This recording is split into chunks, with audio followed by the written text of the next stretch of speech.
Good evening students. आज हम class 9th का जो आपका साइंस की न्यू बुक आई है एक्सप्लोरेशन, उसका चैप्टर फर्स्ट कवर करने वाले हैं। यहाँ पे मैं आपको एक्सप्लोरेशन नई बुक का चैप्टर फर्स्ट कवर करवाने वाली हूँ, एक्सप्लोरेशन। अब यहाँ पे से कि हमने क्लास 8 की क्यूरोसिटी बुक में हमने क्या देखा था, चैप्टर पढ़ा था इन्वेस्टिगेटिव वर्ल्ड ऑफ साइंस करके चैप्टर था।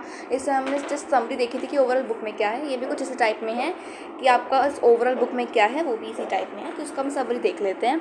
सो चैप्टर का नाम है एक्सप्लोरेशन, जो बुक का ही नाम है entering the world of secondary science. हमने साइंस तो पढ़ी, अब यहाँ पे हम सेकेंडरी साइंस के बारे में जानने वाले हैं। स्टार्ट करते हैं इस चैप्टर को। So in the middle stage science invited you to be curious and observe world closely. Science हमें क्या हेल्प करती है कि हम जो दुनिया है उसको अच्छे से क्लोजली लुक में देख सकें, क्वेश्चंस को पूछ सकें एंड हम ये जान सकें कैसे चीज़ें काम करती हैं, कैसे उनके सॉल्यूशंस काम करते हैं। ठीक है। In our journey we discover that science begin with the wonder and grew through careful experiments. हमने डिस्कवर करा कि जो साइंस है वो क्यूरोसिटी से, वंडर से, सब कुछ केयरफुल एक्सपेरिमेंट से काम करती है। We connected ideas across the world of the living and non living. हमने अपने आइडियाज़ को कनेक्ट करा एक साथ कि जो लिविंग वर्ल्ड है, नॉन लिविंग वर्ल्ड्स हैं, इनको एक साथ कनेक्ट करा। इसके थ्रू हमारा एनवायरनमेंट काम करता है, इसके थ्रू एनवायरनमेंट हमारा काम करता है। अब जो एनवायरनमेंट है उसके अंदर इंट्रैक्शंस होते हैं नॉन लिविंग लिविंग थिंग्स के, जो कि हमने क्लास 8 में पढ़ा था। ठीक है। As you now enter the secondary stage, this journey continues but with an emphasis on deep exploration. Science is not only about we know. Science basically क्या होता है कि कैसे चीज़ें ऑब्जर्व हम करें एंड उनको कैसे अपने सॉल्यूशंस में लेकर आएँ using symbols, equations and how model are built to represent complex systems. इन सभी की चीज़ों के बारे में जानकर अपने आइडियाज़ को भी हम इन्फ्लुएंस करें एंड सब कुछ साइंस के बारे में जान सकें, मतलब उसे एक्सप्लोर कर सकें। In our second stage text book of science exploration है नाम इसका, we will look more closely, think more carefully and find out how scientific ideas help us make sense of nature, technology and our place within them. To reflect the approach of this text book, अब हम इस book के बारे में जानने से पहले page number पर अगर हम देखें तो यहाँ पे framed bye magnifying glass and a compass. अगर हम इनके पेज नंबर देखेंगे ना, साइड में जो यहाँ पे आप देख सकते हैं मैग्नीफाइंग ग्लास बने हुए हैं, ये आपकी क्यूरोसिटी को एक तरीके से शो करते हैं। ठीक है। The magnifying glass symbol is careful observation, noticing patterns and paying attention to what might otherwise be missed.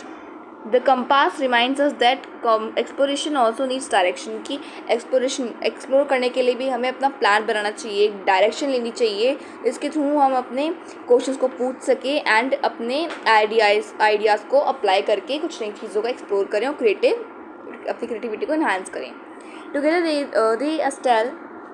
they tell us that exploration in science is not wandering aimlessly but trying to make sense of the world with the care and purpose. Start करते हैं इस chapter में। पहला chapter जो होगा basically हमारा जो main chapter है वो सेल के बारे में। क्लास 8 में मेन चैप्टर सेल से था। The natural world is complex. अब हम अपनी पूरी दुनिया को देखें तो नेचुरल जो हमारी जो नेचर वाली दुनिया है वो कम्प्लेक्स है। वाई? बिकॉज यहाँ पे सभी लिविंग ऑर्गेनिजम्स है, डाइवर्सिटी है and studying it in a full detail is often impossible. To make sense of this complexity, science uses model.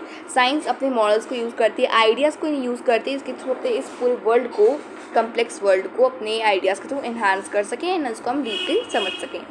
These are simplified ways of looking at real systems that focus only on what is most important for a given question. In physics a moving car में be represented as a single point. किसी moving car को हम point से show कर सकते हैं। Chemistry में हम एटम्स, मॉलिक्यूल्स पढ़ते हैं, उनको हम डायग्राम्स के थ्रू एक्सप्लेन करते हैं। बायोलॉजी में हम सेल्स के थ्रू पढ़ते हैं, जिनको हम डायग्राम्स और उनके कुछ की पार्ट्स हैं वगैरह, उनके जो पार्ट्स में शो करते हैं। ठीक है। हमने एनिमल सेल के अंदर शो करा। ठीक है। साइटोप्लाज्म है, सेल मेम्ब्रेन है। ठीक है। द अर्थ में be treated as a smooth sphere. Earth को हम बेसिकली स्मूथ स्पेयर कह सकते हैं, बट उसके अंदर बहुत सारे लेयर्स होती हैं, लिथोस्फेयर, मैंटल वगैरह जो लेयर्स होती हैं, क्रस्ट वगैरह। ठीक है। Building such models involves making assumptions and deliberately ignoring certain details. For example when studying the motion of a falling object, जब हम किसी फॉलिंग ऑब्जेक्ट का मोशन स्टडी करते हैं तो हम ये भी देखते हैं कि एयर रेजिस्टेंस भी उसके अंदर काम करती है। मान लो अगर मैंने कोई ऊपर बॉल उछाली तो उसकी जो स्पीड होगी वो उस स्पीड जो होगी वो कम होगी जब बॉल नीचे आएगी। बिकॉज जब बॉल नीचे आएगी वो ग्रेविटी के पुल के थ्रू उसकी स्पीड और इंक्रीज़ होगी और इन्हांस होगी। तो यहाँ पे जब हम स्टडी करते कि कोई जब ऑब्जेक्ट नीचे ऊपर से नीचे गिरता है तो ग्रेविटी के थ्रू उसका स्पीड भी इंक्रीज़ होता है। ग्रेविटी के साथ साथ एयर रेजिस्टेंस भी काम करती है किसी भी स्पीड को इन्हांस करने के लिए, ठीक है। In biology when studying how the heart pumps blood, biology में जब हम पढ़ते हैं कि कैसे जो हार्ट है वो पूरे बॉडी के अंदर ब्लड को ट्रांसपोर्ट करने में हेल्प करता है। मैनी इंडिविजुअल सेल्स जो होती हैं आर इग्नोर, बहुत सारे इंडिविजुअल सेल्स जो हमने पढ़ा था ना यूनिसेलुलर ऑर्गेनिज्म के अंदर एक सेल होता है, उनको हम इग्नोर करते हैं, बट वो भी बहुत इंपॉर्टेंट फंक्शन सिस्टम में काम करते हैं। Remember that these choices are not mistakes, they are done on purpose to keep things simple enough but still allows us to find answer to what we are looking for। अब start करते हैं example 1.1 से। A cricket shot, think of a cricket ball being hit for a 6, you want to make a simple model, what details would you include. अगर आपको कहा है कि cricket ball को अगर हमने हिट करा है और 6 रन्स बनाए हैं तो हमें बताना है कि आपको उसका मॉडल बनाना है, तो आप कौन कौन से डिटेल्स को ऐड करेंगे, व्हाट वुड यू इग्नोर, कौन कौन से डिटेल्स को आप इग्नोर करेंगे। सो आंसर आप लिख सकते हैं वी मस्ट आस्क। पहले हम क्वेश्चन पूछेंगे like will the ball cross the boundary without hitting the ground first, कि जो बॉल है वो बाउंड्री को will the ball cross the boundary without hitting, जो बॉल है वो बाउंड्री को क्रॉस कर देगी without hitting the ground first, ground को बिना टच करे जो बॉल है बाउंड्री को हिट कर जाएगी। For this things like the brand of the bat का ब्रांड क्या है, कलर क्या है, ग्रास कितनी है, वहाँ पे ज़्यादा ग्रास तो नहीं है फील्ड के अंदर, ये सभी डिफरेंसेस हैं। On the other hand the mass of the ball का मास क्या है, स्पीड क्या है, डायरेक्शन क्या है, कौन से डायरेक्शन में हिट करी गई है, ये भी इंपॉर्टेंट है। एयर रेजिस्टेंस भी बहुत इंपॉर्टेंट है, बॉल किस मोशन में स्पिन करती हुई जा रही है, ठीक है। Stitching of the threads of seam have smaller effects that can be ignored in the simple model, जो बॉल भी स्टिचिंग इफेक्ट्स है वो भी बहुत इंपॉर्टेंट रोल प्ले करते हैं और बेसिकली हम इसको इग्नोर भी करते हैं। As we build more and more complex models, we add extra details for greater accuracy। जितने जितने हम ज़्यादा डिटेल्स और जितने ज़्यादा डिटेल्स को हम गेन करते हैं उसी के थ्रू हमारे ज़्यादा कम्प्लेक्स मॉडल बनने के चांसेस रहते हैं, ठीक है। अब यहाँ पे हम एक साइंटिस्ट के बारे में बताया गया है, मीटा साइंटिस्ट मेघनाथ शाह, जो कि हमने क्लास 8 में पढ़ा था मेघनाथ शाह के बारे में, ठीक है। So simplify the stars, science often begins by ignoring details. Science हमेशा कब स्टार्ट होती है जब हम कुछ अनइम्पॉर्टेंट डिटेल्स को इग्नोर करते हैं। मेघनाथ शाह एक फिजिस्ट हमने पढ़ा था, फिजिस्ट थे, इन्होंने स्टडी करा था कैसे लाइट स्टार से आती है, जो लाइट है स्टार से कैसा आती है। He did not try to model every atom, इन्होंने कभी इतना ट्राई नहीं करा कि सभी एटम को मॉडल करूँ मैं, हर रिएक्शंस को मॉडल करूँ, हर एक मूवमेंट को, किसी भी स्टार के अंदर जो मूवमेंट हो रहा है उसको मॉडल करूँ, नहीं। इंस्टेड इसकी बजाय उन्होंने क्या ट्राई करा कि जो मैटर है स्टार के अंदर कितना हॉट है, कितनी हॉट गैस है उसके अंदर, इग्नोर मेनी कम्प्लेक्स प्रोसेस, उन्होंने बहुत सारे कम्प्लेक्स प्रोसेस को इग्नोर करा, ठीक है। And focused only on temperature, pressure and how atom formed ions, इन्होंने हमेशा फोकस करा टेम्परेचर के बारे में, प्रेशर के बारे में, कैसे एटम्स फॉर्म होते हैं, कैसे एटम फॉर्म होकर आयंस को फॉर्म करते हैं, सब कुछ। This simplification allowed him to explain how the colour of a star is deeply connected to the temperature, इसी के थ्रू उन्होंने पता भी लगाया कैसे स्टार्स का कलर टेम्परेचर से रिलेटेड रहता है, ठीक है। एक्टिविटी 1.1 देखते हैं लेट्स मॉडल। तो suppose you ride a bicycle from your school to your home, क्या आप स्कूल से घर जा रहे हैं ना, आप बाईसाइकिल के थ्रू जा रहे हैं। You want to model the time it takes to go home from school, और आपको टाइम मैनेजमेंट के थ्रू एक मॉडल तैयार करना है कि कितना टाइम आपको लगता है आपको घर से स्कूल जाने तक, ठीक है। What details would you keep, कौन सी डिटेल्स आप उसके अंदर रखेंगे, इन कौन सी डिटेल्स का आप इग्नोर करेंगे, ठीक है। एंड आपको रीज़न ही बताना आप क्यों उनको इग्नोर करोगे। So as you explore science more deeply you will notice that it uses language in a very careful and precise way. Many words that we use in everyday life, बहुत सारे everyday life में हम हर life में अपनी हर दिन में बहुत सारे वर्ड्स, बहुत सारी चीज़ों को इग्नोर करते हैं, लाइक फोर्स, ठीक है। बहुत सारी साइंटिफिक चीज़ों को हम इग्नोर करते हैं जो कि बहुत बेसिक चीज़ें हैं, ठीक है। Force, work, cell or reaction have specific meaning in science. These meanings are not very specific because scientific ideas must be communicated clearly and unambiguously to allow scientists across the world to describe observations, compare results and build ideas together. Science uses a shared language of these specific terms and symbols in it. Science अपनी shared मतलब science अपनी secret language को use करती है symbols के through, units के through, specific terms के through. ठीक है, क्वांटिटीज़ को उसे अगर रिप्रेजेंट करना है तो मास, वेलोसिटी, फोर्स, इलेक्ट्रिक करंट को रिप्रेजेंट करना है तो सिम्बल्स को रिप्रेजेंट करेंगे लाइक एम, वी, एफ, आई, ये सभी डिफाइंड यूनिट्स हैं इलेक्ट्रिक करंट्स को शो करने के लिए। आपने कभी कभी ये देखे भी होंगे सिम्बल्स, ठीक है। To make this even more precise, science often turns mathematics to allow relationships. आपने देखा होगा साइंस के अंदर कभी कभी मैथमेटिक्स के कॉन्सेप्ट्स भी आ जाते हैं। वाई? बिकॉज साइंस मैथमेटिक्स के थ्रू क्वांटिटीज़ जो हैं और क्लियरिटी जो है किसी भी कॉन्सेप्ट में उसको ज़्यादा मोर अंडरस्टैंडिंगेबल बना लेती हैं स्टूडेंट्स के लिए। This can sometimes feel challenging but it is not important. It is important to remember that mathematics and science is not meant to be hurdle. Mathematics science के अंदर बोरिंग नहीं होती है, जबकि वो बहुत ज़्यादा इंटरेस्टिंग होती है. Instead, it is a language that helps us think more clearly about the world. An equation is not just a calculation tool, it's a compact statement about how certain things are related.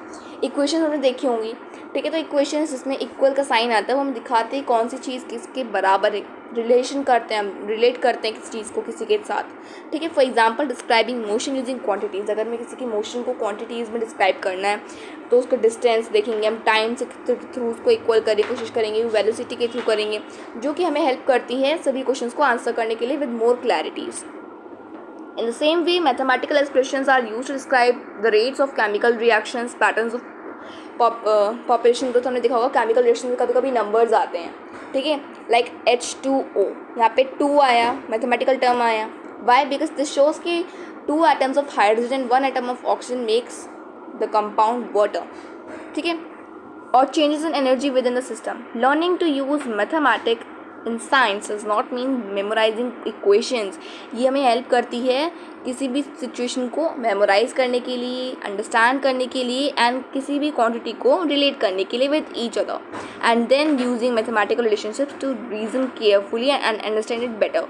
In this way, mathematics become a powerful language for thinking, not just for finding numerical answers. If you focused first on understanding the situation, जब भी आप किसी भी equation को more clarity से solve कर सकते हैं एंड इक्वेशंस भी आपको बहुत ईजी लगेंगे, बिकॉज साइंस हमें गाइड करती है through exploration and curiosity. So यहाँ पे हमें एक कॉन्सेप्ट दिया गया है, ready to go beyond airplane fuel miscalculation. अब एयर प्लेन में भी जो फ्यूल्स होते हैं उनके अंदर भी कुछ कैलकुलेशंस यूज़ होती हैं, इसको हम इस पर पढ़ने वाले हैं. स्टार्ट करते हैं. सो ना well known incident, a passenger aircraft ran out of fuel midnight due to a mix-up in units. The flight needed 22,300 kg fuel in total. एक फ़्लाइट को 22,300 kg का फ्यूल चाहिए था टोटल में, लेकिन जो ग्राउंड क्रू था, जो पॉपुलेशन थी, उसके थ्रू मिस कैलकुलेशन हो गई. फ्यूल रिक्वायर्ड था, मतलब एक तरीके से फ्यूल में या तो ज़्यादा फ्यूल है या ज़्यादा कम फ्यूल आ गया होगा. Since they use the density of fuel in pounds, उन्होंने जो डेंसिटी थी उस फ्यूल की उनको पाउंड्स के तरीके से यूज़ करा पर लीटर रेदर देन किलोग्राम. इन्होंने लीटर के थ्रू लिया किलोग्राम के बजाय. The aircraft was about 15,000 litre short of fuel. और मिस कैलकुलेशन की वजह से जो एयरक्राफ्ट है उसके अंदर 15 लीटर की कमी हो गई फ्यूल में.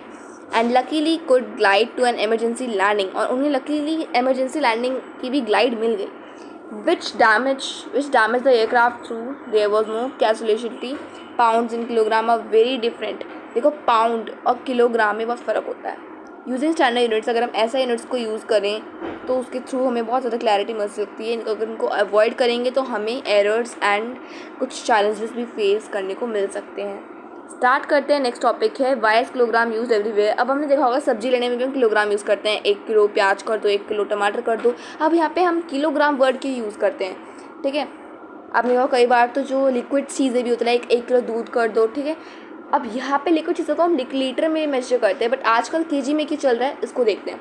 सो व्हेन वी बाय राइस और vegetable we expect a kilogram to mean the same amount everywhere. हम सेम अमाउंट यूज़ करते हैं kilogram. Imagine the confusion if we use different weights everywhere. Different weight को अगर हम use करते तो कितना कन्फ्यूजन रहेगा ना, ठीक है. सो थैंकफुली हमने एक मेजरमेंट बनाया है, स्पेसिफिक और एक मेजर मेजरमेंट बनाया यूनिट जो है किलोग्राम, जो कि सभी के लिए इक्वल है. Not all objects opinions, but एक स्टैंडर्ड यूनिट है जो कि हमें हेल्प करती है to understand better between two things, ठीक है. As observation are repeated Measurement refined and ideas tested through experiment, we can organize our understanding of the world in a systematic way. In a secondary stage you will come across terms such as laws, theories. अब जैसे ninth में आ गए तो बहुत सारे laws आएंगे, theories आएंगी, principles आएंगे, ठीक है. Terms that have specific meanings in science. A law usually describes a regular pattern. एक लॉ बेसिकली हमें पैटर्न शो करता है कि नेचर के अंदर कैसे पैटर्न्स दिख रहे हैं, उसको ऑब्जर्वेशन हम कैसे करते हैं उसका. ऑफन एक्सप्रेस यूजिंग वर्ड्स और mathematical relationships. For example Newton's law आपने सुना होगा, न्यूटन का लॉ बताओ, ठीक है. थ्योरीज आती हैं मैथ्स के अंदर.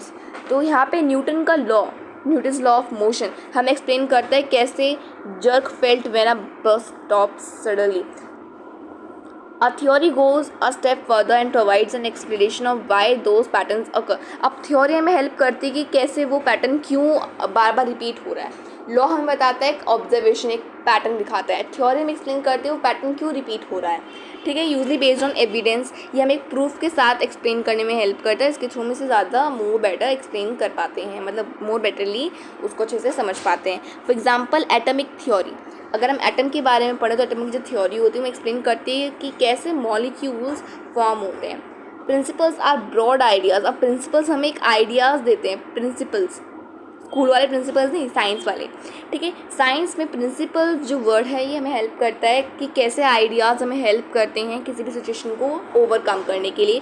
For example the principle of conservation of energy. Energy कैसे कन्वर्ट होती है वो हमें हेल्प करती है कि कैसे स्टेयर्स क्लाइंब करने में हेल्प होती है. एनर्जीज बहुत सारे टाइप की होती हैं, ठीक है. फोर्स वाली एनर्जी हो गई, फोर्स के भी टाइप्स होते हैं, ग्रेविटेशनल फोर्स, ठीक है. Do remember that in science a theory does not mean a guess. Theory मतलब कोई अनुमान लगाना नहीं होता. थ्योरी मतलब किसी भी आइडिया को अच्छे से एक्सप्लेन कर पाना यूजिंग प्रूफ्स, ठीक है. These ideas are always open to improvement and often change as new evidence become available. This is a key feature of science it makes it reliable. One of the most remarkable strength of science is its ability to make predictions. हम predictions बनाते हैं. मतलब predictions एक तरीके से word prediction मतलब एक तरीके से जैसे कि आपने कोई एक्टिविटी करी तो उसके predictions आपने लिए कि कैसे कैसे हमने इस एक्टिविटी को करा. तो किसी भी चीज़ को करने के लिए, किसी भी एबिलिटी को करने के लिए हम स्टेप बाई स्टेप कोई रूल बनाते हैं कि ऐसे ऐसे हमें करना है, ठीक है. When laws, theories and models are well established, जब laws बनते हैं सो हम उनको बताते हैं ना कैसे कैसे आपको डिफरेंट कंडीशंस में इसको यूज़ करना है, परफॉर्म करना है किसी भी एक्सपेरिमेंट को, तो कैसे करेंगे आप. And many cases even if we can not perform an experiment, जब भी हम प्रेडिक्शंस के थ्रू उसे परफॉर्म कर पाते हैं. Using ideas about motions we can predict how far कि football will travel. Using knowledge of chemical reactions we can estimate how much carbon dioxide will be produced. अगर हम केमिकल रिएक्शंस को अच्छे से अंडरस्टैंड कर पाएंगे तो हमें पता चल जाएगा कैसे किसी भी रिएक्शन में कार्बन डाइऑक्साइड या कोई भी गैस या कोई भी प्रोडक्ट कितना रिलीज होगा. और how soft a baked bread would be using biological principles कि ईस्ट कितना डाला शुगर के थ्रू, कितना जो ब्रेड है सॉफ्ट बन सकता है. We can predict how one's breathing would change while running. जब हम दौड़ कर आते तो हमारी ब्रीथिंग है फास्ट हो जाती है. वाई? बिकॉज ऑक्सीजन की सप्लाई जो हमारी बॉडी के अंदर है वो कम हो जाती है. Remember that these predictions are not guesses. Predictions अनुमान नहीं होते, ये एक रीजनेबल एक्सपेक्टेशंस हो जाती हैं कि कैसे हम एक्सपेक्ट कर रहे हैं कि ये चीज़ हो जाएगी, ठीक है. तो ये बहुत इंपॉर्टेंट प्रोसेस है किसी भी एक्सपेरिमेंट को करने के लिए, based on evidence and careful thinking. When predictions match observation, जब प्रेडिक्शन जो हमारे अनुमान है जब वो ऑब्जर्वेशन से मैच कर जाते हैं तो हम अपनी उस एक्टिविटी को और अच्छे से बेटर परफॉर्म कर पाते हैं. But even more important when do not scientists we examine their assumptions, models or measurements. In this way prediction is a powerful tool that drives further exploration and deeper understanding of the world. Example 1.2 देखते हैं. Now how do we check predictions. अब predictions को कैसे check करते हैं उसे देखते हैं. Okay, so Varsha told her friend मेघना. वर्षा ने अपने मेघना उसकी दोस्त उसको बताया it will rain this afternoon, आज की दोपहर में बारिश होगी. बिकॉज क्लाउड्स जो हैं वो डार्क लग रहे हैं, मतलब काले बादल आ रहे हैं, इसका मतलब बारिश होगी आज की दोपहर में. थिंक ऑफ सम क्वेश्चंस मेघना कुड आस्क. अब आप कुछ क्वेश्चन सोचो कि मेघना जो वर्षा से पूछ सकती है कि ये जो तुमने अनुमान लगाया है क्या वो साइंटिफिकली बेस्ड है, मतलब हो सकता है या नहीं होगा. सो आंसर क्या हो सकता है. Good scientist question will look for measurable evidence. अब जो अच्छे साइंटिस्ट होंगे, जो कैपेबल साइंटिस्ट होंगे, जो क्यूरियोसिटी से भरे होंगे, वो क्वेश्चंस कैसे पूछेंगे, एक तो जो टॉपिक्स वो उठाएंगे लाइक मेजरेबल एविडेंस, पैटर्न्स को ऑब्जर्व करेंगे कि पहले पैटर्न क्या चल रहा था, कल का मौसम कैसा था, ठीक है, आज सुबह कैसा मौसम रहा. Questions with simple yes no answers are usually not so useful. मेघना could ask Varsha questions like, कैसे क्वेश्चन पूछ सकती है, what was the condition of sky, why it rained the last time. तो कौन सी कंडीशन थी जब वो पिछली बार बारिश हुआ था, तो कौन सी कंडीशंस में बारिश हुई थी ये पूछ सकती है. What is the humidity today, आज ह्यूमिडिटी कितनी है, उमस कितनी है आज. वॉज इट अबव 80%, क्या कल पिछली बार जो बारिश हुई थी वो 80% से ज़्यादा हुई थी या कम हुई थी. What is today's wind speed, आज की विंड स्पीड क्या है, डायरेक्शन क्या है, टेम्परेचर कितना ड्रॉप हुआ आज, बारिश पहले हुई थी या नहीं हुई थी आज, या ह्यूमिडिटी के कारण थोड़ी बारिश हुई. ये कुछ क्वेश्चंस है जो कि पूछ सकती है आप मेघना वर्षा से टू एक्सप्लोर मोर क्यूरोसिटी. अब यहाँ पे नेक्स्ट टॉपिक है, why do वेदर्स forecast sometimes go wrong. कभी हमने देखा होगा ना कि जो आपके मोबाइल पे वेदर फोरकास्ट होता है, हम देखते हैं कि आज मौसम ऐसा रहेगा, कभी कभी वो जानकारी गलत निकल जाती है. वाई? सो जो वेदर है, पता है कि वेदर डिफरेंट फैक्टर्स पे चेंज होता रहता है. अगर टेम्परेचर ज़्यादा बढ़ गया तो वेदर उसके बेस पर चेंज होगा, ठीक है. प्रेशर, ह्यूमिडिटी, विंड के थ्रू जो आपका वेदर है वो डिपेंड करता है. वेयर एज क्लाइमेट जो है वो आपका 30 साल के बाद, 30 ईयर्स के बाद चेंज होता रहता है. मतलब क्लाइमेट आपका, मैं कहती हूँ राजस्थान का क्लाइमेट ड्राई है तो वो ड्राई ही रहता है, लेकिन वेदर चेंज होता रहता है, ठीक है. मान लो कल बारिश हुई तो कल धूप हो गई, उसके बाद कल हवा चलने लगी तो कल उमस हो गई, ठीक है. Weather forecast use measurements and models. जो वेदर फोरकास्ट के ऐप्स जो होते हैं, जो भी एप्लीकेशंस होती हैं, वेबसाइट्स होती हैं, सभी मेजरमेंट्स और मॉडल्स के थ्रू एक प्रिडिक्शन बना लेती है कि कल का मौसम कैसा रहेगा. This is why forecast are usually reliable. आपने देखा कुछ कुछ एप्लीकेशंस अलग अलग बताते हैं कि अगर किसी एप्लीकेशन बताया कल बारिश हुई, कोई एप्लीकेशन बताइए कल धूप होगी. तो ये अलग अलग मेजरमेंट्स. वाई? बिकॉज कभी कभी वेदर पैटर्न चेंज होते रहते हैं because of small factors. Even temperature change हो गया थोड़ी देर के लिए तो मौसम चेंज हो जाएगा उस पर बेस्ड, ठीक है. तो इस वजह से कभी कभी वेदर फोरकास्ट भी गलत बता देते हैं. Even the most successful scientist theories have limits. जो मोस्ट सक्सेसफुल थ्योरीज होती हैं साइंटिस्ट की, उनके पास भी लिमिट होती है कि ये कुछ ही एक्टिविटीज़, कुछ ही एक्सपेरिमेंट पे काम कर पाती हैं. लिमिट का मतलब ये है. एंड मे फेल, कभी कभी फेल हो जाती हैं वो थ्योरीज. वाई? बिकॉज कभी कभी न्यू कंडीशंस एक्सप्लोर करती हैं, न्यू मेजरमेंट्स और कुछ ज़्यादा ही अंडरस्टैंडिंग के कैपेबल पर. Such failures are not a weakness of science, in fact they are its greatest strength.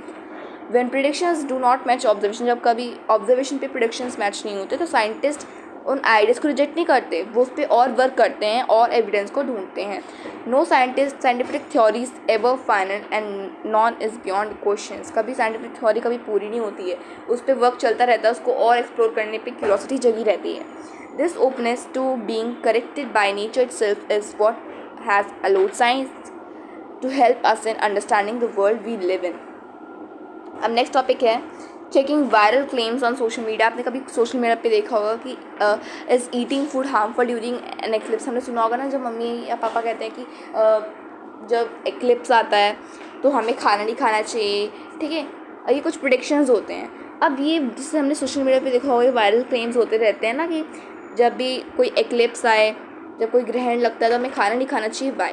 So commonly circulated claim, कभी कभी जो हमारा जो एक क्लेम फैला है, जो एक प्रिडिक्शन फैला है, ठीक है, कि food should not be eaten during an eclipse because it becomes harmful, वो हमारे लिए पॉइजनस हो जाता है. Why? This proof comes from asking simple scientific questions. And eclipse is just a play of shadow. देखो, जो ग्रहण होता है वो परछाई के थ्रू होता है, शैडोज के थ्रू होता है.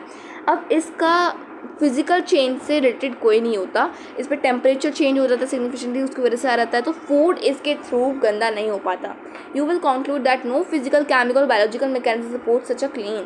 इस पर आप खुद सोचो, अगर कोई शैडो पड़ रही है तो उसके थ्रू फूड कैसे हो सकता है आपको, ठीक है. बट कभी कभी जो हमारे रिचुअल्स होते हैं, जो फेस्टिवल्स होते हैं, कल्चर होते हैं, उनमें होता है, तो कभी कभी हमें उसको भी फॉलो करना पड़ता है. बट साइंस में इसका कोई मतलब नहीं है. As you continue your journey through science in grade 9 and 10, you will gradually develop habits of thinking that are useful far beyond the classrooms. A helpful strategy is to first understand the situation being studied, then identify the quantities that matter, and finally make a rough estimate जब estimation भी बनाते हैं, to check whether an answer makes sense और not. Exact values are not always necessary, especially in the early stages of reasoning. Often an approximate estimate is enough to tell us whether the result is responsible or impossible.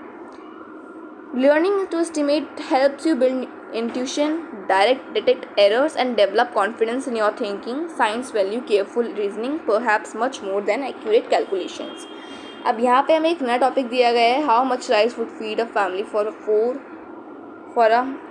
for a month. एक family में 4 जने हैं. अब वो कितना चावल हम लें एक महीने के लिए, उसका काम चल रहा है तो कितना चावल लेना चाहिए. तो टू हम मेक अ रफ एस्टिमेट, अगर हम अनुमान लगाएं तो एज्यूम कि calories all their calories needs come from rice alone. All average adult needs, अगर हम एडल्ट्स का देखें, एवरेज देखें तो उनको 2000 या 2500 किलो कैलोरीज उनको चलती हैं एक दिन में. Find out how many calories 100 gram of uncooked rice provides when cooked and use this to estimate the daily requirements for the family. हमें अनुमान लगाना पड़ता है, जैसे मम्मी अनुमान लगाती है कितना चावल लेना चाहिए, उस वजह से.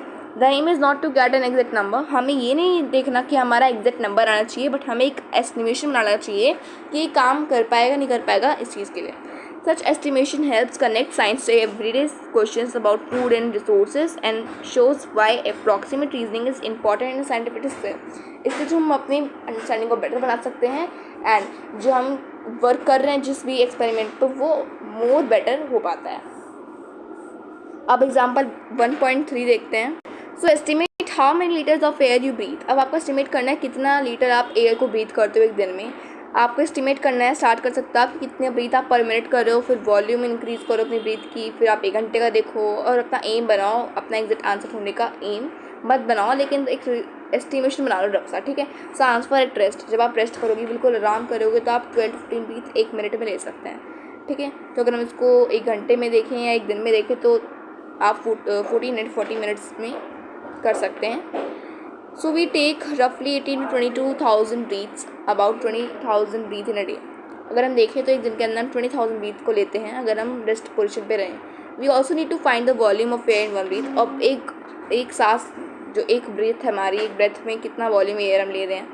सो one way to estimate this is to think that it takes about 4 to 5 breath to fill a typical rubber party balloon. अगर बैलून में देखें तो बैलून में भरने के लिए 4 से 5 हवा अगर हम उसमें अंदर दें तो अच्छे से फूल जाता है. Which when inflated gas a volume of about 2 liters, so one breath is perhaps about 0.5 liter. और हम देखें तो एक हवा के अंदर वॉल्यूम क्या रहेगा, 0.5 लीटर का रहेगा. तो इस पर आप लगा सकते हैं कि एक दिन के अंदर 10,000 लीटर ऑफ एयर हम ब्रीथ करते हैं वॉल्यूम में. Now it is hard to see if this estimate is reasonable or not, but if we go back to a balloon example, one could blow up a balloon in about 20 seconds. कुछ लोग ऐसे होते हैं जो कि जिससे कुछ जने होंगे जो 20 सेकंड के अंदर बैलून को फुला लेंगे, कुछ को थोड़ा टाइम लगेगा, 3 बैलून फुलाने में 1 मिनट लग सकता है. तो अगर हम मल्टीप्लाई करें इन सभी एस्टिमेशंस को तो हम देख सकते हैं कि हमें 8,640 लीटर्स का एस्टिमेशन लगाया, जो कि रीजनेबल हमने लगाया है एस्टिमेशन के लिए, जो कि एक तरीके से 10,000 के आसपास है, ठीक है. Naturally we would get extremely tired very quickly after blowing. हम जब हवा भरते बैलून के अंदर तो कभी कभी हम थक भी जाते हैं, सांस फूल जाती है, बिकॉज ये हमारे नॉर्मल ब्रीथिंग नहीं है. नॉर्मल ब्रीथिंग हम नॉर्मली लेते हैं, धीरे धीरे लेते हैं. यहाँ पे हमें जल्दी से सांस फुला के उस बैलून के अंदर रिलीज़ करनी पड़ती है, फिर बैलून फूलता है तो उसके अंदर हमारी सांस भी फूल जाती है. After grade 10 if you decide to study science, it will be divided into branches like physics, chemistry, biology and earth science. And even in grade 9-10 the chapters you have will focus on some of these area. हमारे grade 9 की जो book आई है exploration, इस पर भी कुछ physics का portion है, केमिस्ट्री का पोर्शन है, बायोलॉजी का एंड अर्थ साइंस का भी है पोर्शन, ठीक है. However, do remember that the natural world does not have any such boundaries. These divisions are made by us to only help organize knowledge. They are not independent of each other. Most of the real world problems today, such as understanding climate changes, developing medicines or designing sustainable technologies requires idea from several disciplines together. Science also connects naturally with the mathematics. Science mathematics से भी relate करती है, technology से भी, artificial intelligence से भी, art से भी, सोशल साइंस से भी, सबसे रिलेट करती है.